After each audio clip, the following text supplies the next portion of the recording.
back to the 14th century, through current time, these lores, tales, and stories have lived through the test of time.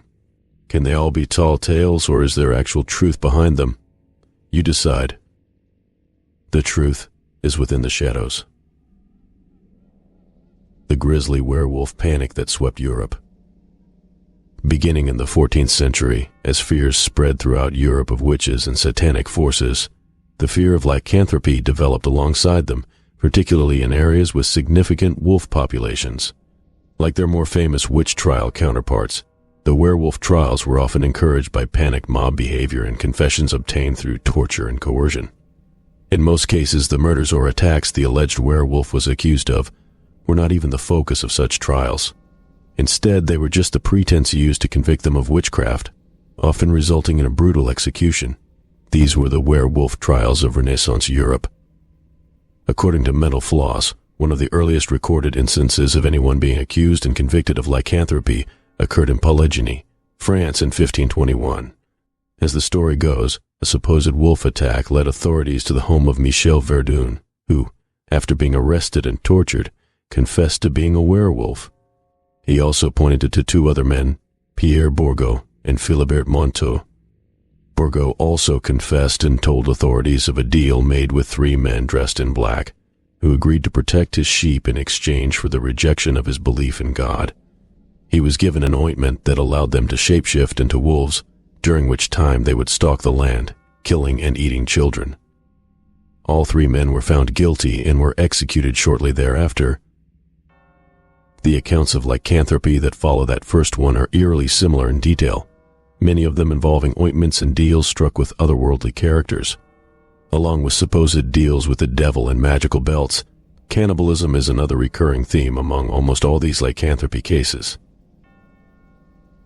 The 1598 case of Frenchman Jacques Roulet, also known as the Werewolf of Caude, involved the use of a transformational salve, which Roulet allegedly used to shapeshift in order to murder and eat several young children. Frenchman Gilles Gardner was accused of killing and cannibalizing children who ventured into his part of the woods, after he was allegedly seen by a search party holding the body of a child. Later, he would confess to being a werewolf and taking the meat of the children to share with his wife. He was burned at the stake in 1573. As many of these confessions of lycanthropy from Gardner and others only came later, long after the alleged incidents took place, with many historians believe them to be either coerced through the use of torture or perhaps attributable to the suspect's mental illness or a simple inability to understand exactly what they were confessing to. Werewolf trials were not always a death sentence. While most of the accused never lived to see another day, not all werewolves were guaranteed a torturous death. In the case of Roulet, the Werewolf of Caude, he was initially sentenced to death for his crimes. However, a conviction of feeble-mindedness instead sent him to an asylum where he received a religious education before being released just 2 years later. In another case, 80-year-old Theus of Kaltenbrunn told various tales of magic and lycanthropy, but received a relatively lenient punishment.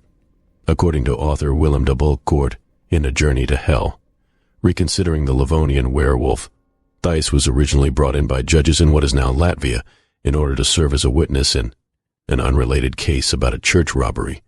Theus and the judges, however, quickly got off track, diving deeply into rumors that the man was a werewolf.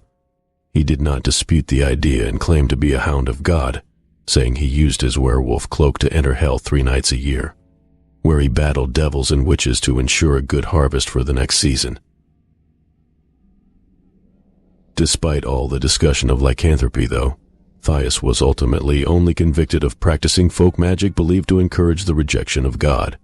He was sentenced merely to flogging and banishment, a much lighter punishment than so many of history's supposed werewolves once had to endure. The brutal story of the Werewolf of Bedburg. The fate of the German man Peter Stump, sometimes written as Stub, Stube, or Stump, was not so fortunate. Accused of dozens of murders and cannibalizations over 25 years, Stump confessed readily in 1589 to having made a deal with the devil in which he was gifted a belt allowing him to shapeshift. As recorded in a 1590 report by George Bors, called The Damnable Life and Death of Stub Peter, none of the world's villains were comparable unto this hellhound, who was a murderer from the beginning. The devil, who saw him a fit instrument to perform mischief as a wicked fiend, pleased with the desire of wrong and destruction, gave unto him a girdle, which, being put around him, he was straight transformed into the likeness of a greedy, devouring wolf. Bors wrote, strong and mighty, with eyes great and large, which in the night sparkled like unto brands of fire, a mouth great and wide, with most sharp and cruel teeth, a huge body and mighty paws. Stump was publicly executed on October 31st, 1589, in a most gruesome way. His skin was ripped away, arms and legs broken, and his head removed before being burned. His mistress and his daughter were also reportedly burned alongside him as accomplices. Following Stump's execution, Bors wrote that the magistrates of the town placed his head upon a stake alongside the likeness of a wolf framed in wood, to show unto all men the shape wherein he executed those cruelties. Not long after that, a family in the Netherlands was implicated in a wide-reaching accusation of lycanthropy and witchcraft. Volker Dirks and his 5 children were all arrested. In an article for Historicum.net translated from German, Dries Vennesacker described how Hessel, Dirks' 14-year-old son, confessed to the family having made a pact and dancing with the devil. According to Hessel's testimony, the devil once flew in through the chimney with a red cat. Suddenly the cat turned into a woman and started dancing with everyone. This continued for some time until the devil suddenly said, "You terrible animal, I order you to follow me," Vennesacker wrote. The devil tied a leather belt around the woman, and she suddenly turned into a wolf.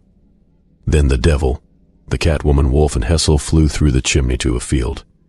There the devil and Hessel also turned into a wolf, and together they attacked and ate animals. As for Volker Dirks, he said he had been given a doublet 3 years earlier that made him feel like doing evil and gave him the ability to transform into a wolf. Several times he ran through the fields with his children to bite the cattle, Vennesacker described. Dirks' daughter, 17-year-old Hendrika, said that she began consorting with the devil at just 11 years old, sleeping with him multiple times over a period of years. She said her father had her walk through the fields as a werewolf and participate in several dance events. Similar stories of cats dancing and wolves were told by the various family members. Dirks, Hendrika, and 2 others accused by her were all sentenced to burning at the stake. The 4 sons were spared. The tragic trial of Hans. One of the most famous werewolf trials was that of a teenage boy named Hans, who was accused during the werewolf trials in Estonia. Only 18 years old when he was arrested in 1651 on charges of lycanthropy, Hans quickly confessed to the charges brought against him. Admitting to having hunted as a werewolf for 2 years, Hans told the court of a man in black who bit him shortly before the physical changes occurred. Many believe this man in black to be the devil, and this mention of satanic forces qualified the werewolf to be tried as a witch and thus sentenced to death. When asked by a judge whether he felt more like a man or an animal, Hans replied that he, probably not unlike most 18-year-olds, felt like a wild beast, and that the changes within him could be measured both physically and metaphysically. Despite there being no physical evidence of any murders committed by Hans, he was sentenced to death simply on the grounds that satanic magic had been performed upon him. Though witch and werewolf trials gripped the continent for hundreds of years, by the early 17th century, interest in them had waned. The fear and fanaticism that once spawned them did not, however, and the brutal panic would crop up not long afterward, as the famous Salem witch trials of 1692. Werewolves themselves, on the other hand, would enter the realm of myth and superstition. While legitimate fear of werewolves stalking the night may have declined, their status as an iconic monster of folklore has only grown over the centuries, thankfully with far less violent consequences.